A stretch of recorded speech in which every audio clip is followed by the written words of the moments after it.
लेकिन ये साला कर क्या रहा है यहाँ पे? এই শোনো না, কি হয়েছে? জলটা না শেষ হয়ে গেছে। এই রিসেপশন থেকে এক বোতল জল এনে দেবে গো? আমি পারবো না, দেখছো না আমি ফোন কাটছি, নিজে গিয়ে নিয়ে আসো। হ্যাঁ সেই, এখন তুমি কেন যাবে? এখন তুমি দিন দিন সুন্দর হয়ে যাচ্ছ, স্মার্ট হয়ে যাচ্ছ, তোমার দিমাগও সেরকম বেড়ে যাচ্ছে, তুমি কেন যাবে? থাক আমি যাই।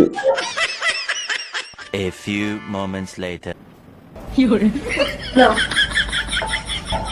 আরে তুমি আমার আনতে গেলে কেন? আমি তো যাচ্ছি না। बड़ा हरामी हो बेटा।